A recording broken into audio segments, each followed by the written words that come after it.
დავბრუნდით პირდაპირ ეთერში და გადაცემის ამ ნაწილში ჩვენ გიორგი ფოფხაძე ჟურნალისტი შემოგვერდება. მოგესალმებით ბატონ გიორგი, გესმით თუ არა ჩვენ? მოგესალმებით, კი მესმის. დიდი მადლობა გადაცემაში მონაწილეობის. კი ბატონო, ყოველთვის სასიამოვნოა თქვენი შეფასებების მოსმენა და პირველ რიგში მე მინდა საუბარი დავიწყოთ ამერიკის შეერთებული შტატების ელჩის გადაწყვეტილებით, რობი დანიგანის თანამდებობიდან წასვლის გადაწყვეტილებას როგორ უყურებთ და თქვენთვის რა კითხვები გაჩნდა, როდესაც მისი განცხადება წაიკითხეთ? რაც საქართველოში მან ნახა ეთქობა და მოусმინა, გაგვექცა ვეღარ გაუძლო. ეს ხუმრობით და არ არის სხვადასხვა დანიგანის წასვლა პირველი, რაც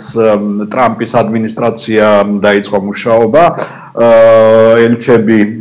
რომლებიც წინა ადმინისტრაციის მიერ იყვნენ დანიშნული, ზოგი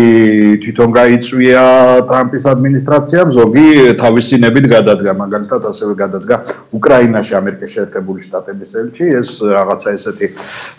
ახალი არ არის, თუმცა დანიგანმა რაღაც ესეთი ნოუ-ჰაუ გითხრა, რომ ეს რა ქვია საერთოდ დიპლომატიაში ჩამოშორდა და ჯობიაო რომ მე პენსიაზე გავიდეო და მე ვიცინე კიდეც რომ აი პირდაპირ მოხუცებულთა სახლში არ წავიდეს ახლა ეს მეთქი ძალიან ღიარულ ნოტაზე მიყვავს გადაცემა კი ღიარულ ნოტაზე ნუ ახლა თან მაკა ბოჭორიშვილის განცხადება წამოგვესწრო რომ თურმე ეს არა საქართველოს ბრალი არ ყოფილა ამერიკის შეერთებულ შტატებთან ეს რა ქვია ურთიერთობების გაფუჭება და მე დავუწერო რომ ჩემი სინედეს ბრალი აუცილებლად მეთქი მაგი იზავდა სხვა ვერ გამედავდა მაგი მას ნუ აი რატო უნდა უყურო ახლა ასეთ განცხადებას რაღაცა სერიოზული მე თქვია თვალით ხო იმიტომ რომ ჩვენს გარშემო რაც ხდება არის აბსოლუტურად ჩვენი ბრალი და არასხვისი ამაში ნუ დავადანაშაულებთ ნუ რა ვის ეს არის საქართველოს ხელისუფლების ბრალი, იმიტომ რომ მათ ვერ შეძლეს ვერც ამერიკასთან და ვერც ევროკავშირთან ვერანაირად ვერ დაალაგეს ურთიერთობები, არადა ძალიან მარტივი არის და დაალაგება რომ ისინი დაბრუნდნენ დემოკრატიულ ფორმატზე და ნუ გვესაუბრონ მაინც ახლა ელემენტარულად ის ოპოზიცია მაინც შეარჩიონ ვისთანაც სურთ საუბარი ხო აი ყველაფერსო თავი დავანებოთ კი როგორ ვერ მოიძებნა ამდენ ადამიანში 10 მოკავშირე მაინც პირობით კი ბატონო ძალიან ცუდი პრეცედენტია და ნუ ახლა ჩვენ მე და შენ ახლა საუბრობთ შეიძლება ჩვენი საუბარი რაღაცა ესე ჩაგვითვალო და დაგაჯარიმონ კიდეც ეს არის ძალიან ცუდი პრეცედენტი რაც მე აი ვარ ზუსტად აი ამ ძიების პროცესში ევროკავშირში თუ გვაქვს მსგავსი პრეცედენტი და ჯერჯერობით მე ვერ მივაგენი ვერც ბელგიურ კანონმდებლობაში, ვერც ფრანგულ კანონმდებლობაში, ვერც ესპანურ კანონმდებლობაში, ნუ ვცდილობ ბრიტანული კანონმდებლობა ვნახო იქ როგორ არის და განსაკუთრებით პოლონური კანონმდებლობა ვნახო, იმიტომ რომ ეს რა ქვია მემარჯვენების მოსვლის შემდეგ იქ სხვათა შორის გამკაცრდა რაღაც მედიისადმი კანონი და თვითონ უნგრულ კანონმდებლობაშიც კი არა გვაქვს ესეთი მიუხედავად იმისა რომ თავის დროზე ორბანმა რაღაცა ესეთი ლიბერალური მედია შეავიწროვა და ისინი ავტომატურად დაიკეტნენ იქ ელემენტარულად სიტყვის თავისუფლებას აი ჯერჯერობით ვერც იქ ვერ მივაგენი მსგავსი პოსტულატები რაც ახლა დაუბრუნდეთ დანეგანის გადადგომას ესეთი გადახვევა გავაკეთოთ და დაუბრუნდეთ ისევ ეს არის ძალიან ცუდი ფაქტი იმ გაგებით რომ ამერიკის შეერთებულ შტატებთან ახალმა ჩვენმა ხელისუფლებამ ვერც ახალთან და ვერც ძველთან ვერ შეძლო ვერანაირად ანუ დაელაგებინა ურთიერთობები რას ნიშნავს დანიგანის გადადგომა ერთის მხრივ ეს არის ერთგვარი დემარში ამერიკის შეერთებული შტატებისა საქართველოში მიმდინარე პოლიტიკის შესახებ და მეორეს მხრივ მე მაინც იმის იმედი მაქვს რომ ამერიკის შეერთებული შტატების თბილისის საელჩო ეს არის რეგიონალური საელჩო რომელიც აი თავისი ტერიტორიით და თავისი სტაფით და თავისი ყველაფრით არა მარტო საქართველოს არამედ კავკასიის რეგიონს ფარავენ ისინი ჩვენ უელჩოთ არ დაგვტოვებენ და მთლად კიმბერლისნაირი ეს რა ქვია ელჩი არ გვეყოლება მე მაგის იმედი მაქვს, რომ გამოცდილდა ესეთ ელს გამოუშვებენ, იმიტომ რომ ეს საერთოდ მართლაც არა მარტო საქართველოს ემსახურება, არამედ ის ემსახურება კავკასიის რეგიონს. ძალიან ცუდი ფაქტია, თუ გავითვალისწინებთ იმას, რომ დანიგანი არ იყო თქვათ აი ვერ დავაბრალებ დანიგარ ჩვენ რომ აი USAID-მა დანიშნა როგორც ახლა თქვათ უკრაინაში იყო იმის ეს რა ქვია პრეცედენტი რომ ის ელჩი რომელიც უკრაინაში იყო ის პირდაპირ USAID-ის ლობისტი იყო და იქ თურმე ეს რა ქვია ამოიქეკა ფაილები რომ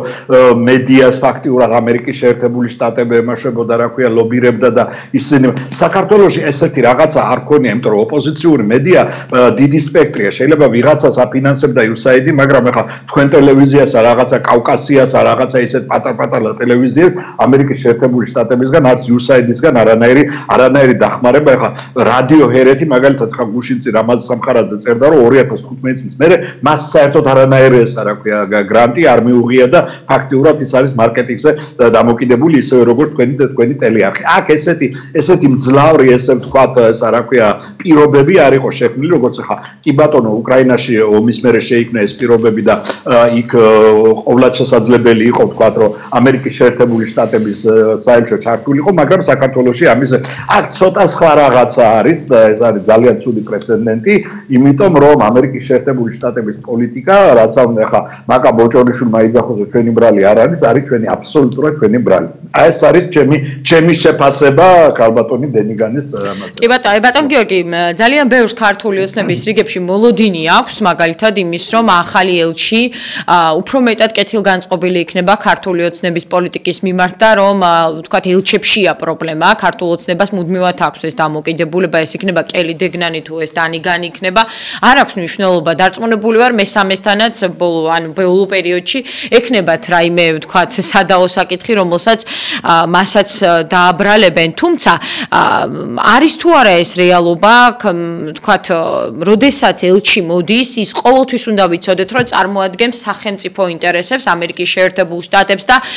მას პირადი ურთიერთობებიდან გადაწყვეტილებების მიღება ან განცხადებების გაკეთება არ უწევს ხოლმე ასეთ შემთხვევაში უნდა ველოდოთ თუ არა იმას რომ მკვეთრად შეიცვლება ქართული ოცნების პოლიტიკის და დღის წესრიგის მიმართ დამოკიდებულება ამერიკის შეერთებული შტატების გან და ბუნებრივია როდესაც ისინი გადატვირთვაზე საუბრობენ ურთიერთობის ახალი ფურცლიდან დაწყებაზე საუბრობენ აი ამისთვის რამეს თავად ქართული ოცნება თუ აკეთებს არა არაფერს დავიწყოთ ქვემოდან არაფერს კითხვის მეორე ნაწილიდან არაფერს საქართველოს ხელისუფლება ამ მიმართულებით არ აკეთებს გარდა იმისა რომ რაღაც განცხადებების და წერილების ეს რა ქვია ცოტა ესეთი ფეხის ბავშვი რო ეს რა ქვია ფეხებს აბაკუნებს დაახლოებით ესეთი წერილი შტაბეშტილება დამიტოვა მე კობახიძის წერილმა და მაკა ბოჭორიშვილის განცხადებების გარდა არანაირ ესე ვთქვათ რეალურ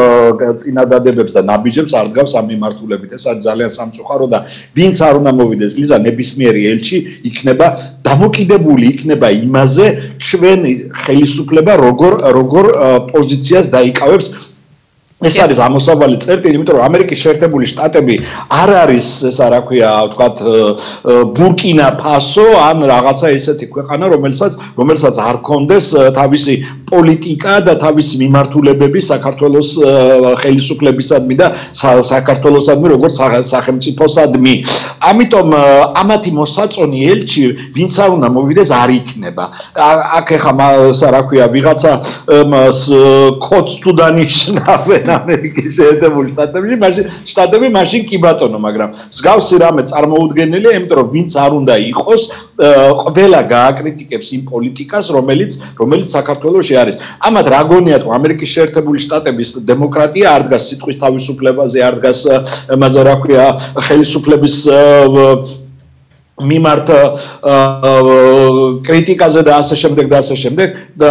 ყველაფერი ეს ამერიკის შეერთებული შტატებიდან მოდის და ამერიკის შეერთებული შტატების ამოსავალი წერტილია ეს ყველაფერი, ხო? ამიტომ რომელი ელჩიც არ უნდა ჩამოვიდეს აქ საქართველოში, ყველა დაგვიწუნებს ჩვენ იმ ქმედებებს, რომელიც ახლა არის საქართველოში და რასაც ხედავთ ჩვენ თუნდაც ჩვენი კოლეგების მიმართ. არც ერთი პოლიციელი არ დაჟილა ესა რა ქვია, ჩვენი ჩემი კოლეგების დამბები არც ერთი პოლიციელი, როდესაც რა ქვია, მზია ამაღლობელს ჯია რაღაცა სტილის გაწნაზე და რაღაცა თითიდან გამოწოვილ სისულელებს ემაშოვე გუშინ გამომძანდა ნინო ცილოსანი და თქვა რომ თურმე ემაში რა ქვია ბრიტანეთში რაღაც 900 ადამიანი დაუკავებიათ Facebook პოსტებისადმი. კარგად გაახილოს ნინა ცილოსანმა თვალი და ნახოს რისი გულისთვის დააკავეს ისინი. მუქარა თუ ჩვენ მუქარა არ აგვაქვს ვინმეს კრიტიკაზე და ვინმეს მასე რა ქვია პოლიტიკის დაწუნებაზე არანაირ Facebook პოსტების გამო არ იჭერენ ხო გადართოს ნინო ცილოსანმა ესა რა ქვია ამერიკული არხები და ნახოს ამერიკული კომედი შოუები როგორც პირველ რიგში როგორც კეპლიან ამერიკის შეერთებული შტატების მთავრობას და ეხლა ბოლო 2 დღეა აი წაგულეკა ტრამპის და ეს რა ქვია ილონ მასკის მიმებმა ტელევიზიაში არ არსებობს არც ერთი კომედი შოუ და არც ერთი ესე ვთქვათ ესა რა ქვია სატირული გადაცემა რომელიც ამას არ აშარჟებდეს და ამაზე არ ლაპარაკობდეს და არ აკრიტიკებდეს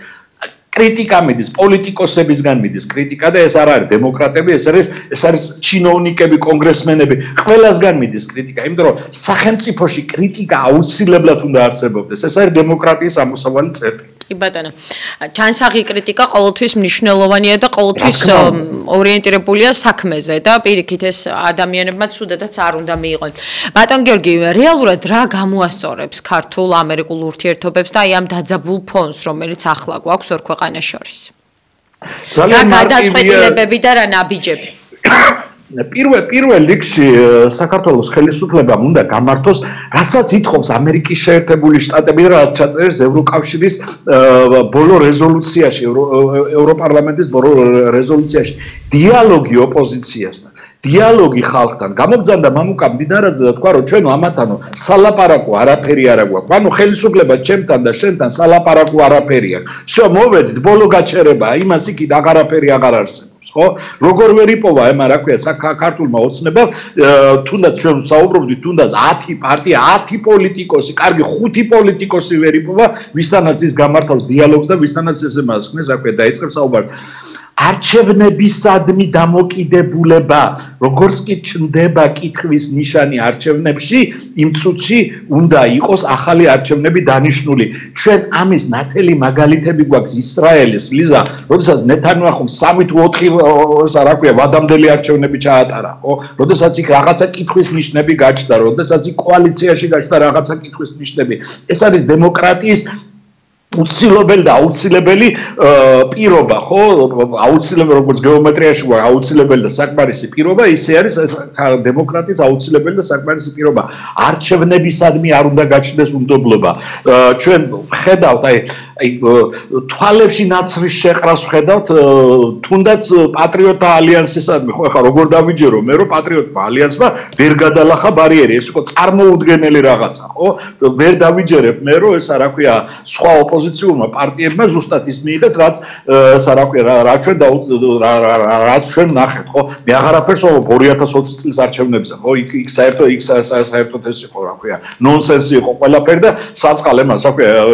კელიდენი დაბრალდა მე თუ და ის გალი გამოვიდა თქვა მე რა ჟუაჟი ვარ კომბახიძემ დაწერა ეს ყველაფერი მე ის ვარ დაუმალია ხო და ამიტომ გამოსწორების ძალიან მარტივი გზა არსებობს საუბარი დიალოგი ხალხთან ეს სულელური კანონები რომელიც შემოიღეს მედიისადმი რომელიც შემოიღეს ფარას რო ეძახიან ფარა აბსოლუტურად სხვა რაღაცაა და ამათმა სხვა რაღაცა შემოიტანეს გამოიტანონ ეს ყველაფერი გააუქმონ არჩევნები დანიშნონ არჩევნები ეს არ არის ხა ეს რა ქვია ვიღაცის დასანიშნე ეს არის ჩვენი კონსტიტუციური უფლება რომელიც ჩვენ უნდა დავიცვათ და როცა ხელისუფლება ამ კონსტიტუციურ უფლებას არიცავს ეს არის ძალიან ცუდი აი ეს ყველაფერი აი ხო სათქმელად ხო ძალიან მარტივია და გასაკეთებლადაც ძალიან მარტივია ეს ყველაფერი მოდი გულზე ხელი დავიდოთ ამ მოცემულობაში როდესაც ჩვენ მართლა აი ყარზე ვენოკი ოპოზიცია ყავს მე ვერ გებულობ იმას რა ქვია ქართული ოცნების ჯიუტობას იმაზე რომ არიქა მე ახალ არჩევნებს არ ჩავატარებ კი ამას ვერ გებულობ და ხშირ შემთხვევაში გვესმის ხოლმე ქართული ოცნების მხრიდან ის რომ აი მათ ყავთ ამომრჩეველი რომლის წინაშეც აქვთ პასუხისმგებლობა აღებული და აქედან გამომდინარე ვერ გაუცრუებენ ამ ამომრჩეველს იმედს თუმცა გვერდზე მდგომი ძალიან ბევრი ადამიანი უკვე 190 დღეა ქუჩაში დგას და ამ ადამიანებს სამწუხაროდ არ აქცევენ ყურადღებას და ჩვენ უნდა გვესმოდეს რომ სახელმწიფოსთვის ერთი ადამიანიც კი უნდა იყოს მნიშვნელოვანი ასეთ დროს არათუ ის ნაკადი რომელიც ყოველდღიურად არ იღლება და ქუჩაში გამოდის. კი ბატონო, თავი დავანებოთ პოლიტიკოსებს, იმ ადამიანებს დაელაპარაკნენ, აი სწორად აღნიშნე შე, იქნება და 10 კაცი მოიძებნა იმ ქუჩაში მდგომ ადამიანებს, ვინც რაღაცა ნორმალურს და კარგს გეუბნება და ისეც რომელიც შენ უნდა შეასრულოს. ესეც დემოკრატიის ეს არის. 190 დღე რო ქუჩაში დგას ადამიანი, ანუ მას რაღაცა სათქმელი აქვს, რაღაცა უჭირს და რაღაცაზე არის ეს არა ქვია, ხო? რაღაცაში არის საქმე და რაღაცაში არის პრობლემა. სამწუხაროდ ესე იყო მიშა სააკაშვილის დროს, სამწუხაროდ ესე არის. ეხლა გავიხსენოთ ეს აქციები, რომლებიც მიშა სააკაშვილის დროს მიდიოდა ხოლმე და რაღაცა 100 დღე და საკნების აქცია იყო 100 დღე. კაციშვილმა არ მიაქცია ყურავდა. თუ ამათ გონიათ რომ საკნების აქციასავით ეს რა ქვია მოწყინდება ხალხს და მე ეს გაიფანტებიან და წავლენ და ეხლა რაცა უნდა ემ რა ქვია ლევანმა აპრავოს ესო თურმე ამერიკის შეერთებული შტატების ემ რა ქვია ელჩმა უთხრა და იმის გულისთვის დაამთავრეს საკნების აქცია ეს არის ტყუილ და პაპიროსი პირში მსგავსი არაფერი არ ყოფილა მე მახსოვს ერთ-ერთი მონაწილე ვიყავი ამ ეს რა ქვია საკნების აქციის ესე არ ყოფილა იმიტომ რომ იმიტომ რომ ხელისუფლება თუ ესენი ეს სირაქლემას პოზიციას დაიკავებენ ძალიან ცუდ რაღაცას მოიმკიან და კიდე უბრუნდები იმას რომ საუბარი უნდა შედგეს ახლა ამომრჩეველთან უკაცრავად ამომრჩეველთან ნეთანიაჰუს არ ქონდა თავისი ვალდებულებები და არ გაუწევდა სამჯერ ჩაატარა კაცმა ეს რა ქვია რიგარეში არჩევნები რაზე ვლაპარაკობ საერთოდ აი ბატონ გიორგი კიდევ ერთი საკითხი, როდესაც ოპოზიციას ვახსენებთ და ოპოზიციაზე ვსაუბრობთ, ძალიან მარტივად ვხედავთ, რომ ოპოზიცია ვერ ჩადგა სათავეში ამ აქციების, ვერც ამ ადამიანებთან ვერ შევიდა კომუნიკაციაში, საერთოდ გეგმა არ გააჩნია ოპოზიციას თუ როგორ უნდა იმოქმედონ ამ შემთხვევაში, ხედავენ რომ საპროტესტო ტალღა არ წყდება, თუმცა მათ ვერ მოახერხეს ის, რომ ამ ადამიანებს თუნდაც მიუახლოვდნენ. მათი როლი როგორია აი ამ პროცესთან დაკავშირებით და თვითმმართველობის არჩევნებზეც გკითხავთ, უნდა მიიღოს თუ არა ოპოზიციამ თვითმმართველობის არჩევნებში მონაწილეობა. ძალიან საინტერესო კითხვა დამისვი და ძალიან საინტერესოდ მინდა რომ გავცე ეს რა ქვია პასუხი. ჩვენ დღეს ოპოზიცია რაში არის იცი პრობლემა ახლა ძალიან არ მიწყინონ ძვირფასმა ოპოზიციონერებმა, მაგრამ ოპოზიციის ყველა ლიდერი იცი რატო არის ეს უნდობლობა? ყველა ლიდერი, აბსოლუტურად ყველა ამომრჩეველს ყავს უკვე ნანახი ხელისუფლებაში და მათი საქმენი საგმირონი ჩვენ უკვე ვიცით. ეს არის უმთავრესი პრობლემა, რითიც ჩვენ ვამბობთ, რომ ოპოზიცია არის გაკოტრებული. ასეთ ოპოზიციას ვერცერთი ხელისუფლება ვერ ინატრებდა და აი რაღაცა ესეთი ჯოკერივით მოუვიდა ამას, რა ქვია, ქართულ ოცნებას. ესეთი ოპოზიცია არ ყოლია არასოდეს ამას, რა ქვია, არც ერთ ხელისუფლებას საქართველოში, ხო? ჩვენ ყველა ლიდერი, აი ეს არის უნდობლობის ფაქტორი. რატო არ იღებს ის 190 დღე დგას ხალხი ემაში, რა ქვია, ქუჩაში და არავის ახლოს გაკარება არ უნდა ამემეს, რა ქვია, ამ ოპოზიციას. ქართული ოცნება იძახო და ესენი ფინანსდებიან ოპოზიციიდან ესა რაები არ დააბრალეს, მაგრამ აღმოჩნდა რომ იმ ოპოზიციონერის პირველ რიგში იმ ოპოზიციონერის დანახვა არ უნდა იმას თვალით და მერე შენი. აი ეს არის ქართული ოპოზიციის ძალიან დიდი მინუსი და რომელ გეგმაზე უნდა ვილაპარაკოთ ესენი შეთანხმებას აი ყველაზე ელემენტარულზე ვერ მასშტაბია, რა ქვია, ვერ ახერხებენ შეთანხმებას, ხო? მე როდესაც ქართული ოპოზიციის 90% ნანახი მყავს უკვე ხელისუფლებაში, ეხლა თუ გახარიას არ ჩავთვლით, იქ გახარია ძალიან ცოტა ხანი იყო პრემიერ-მინისტრი და რა ქვია ერთადერთი კაცი არის, რომელიც მართლა თვითონ წავიდა და გადადგა პრემიერ-მინისტრობიდან დანარჩენზე, რა ქვია, აი დანარჩენებზე ვიზე გვინდა, აი ვიზე, ხო?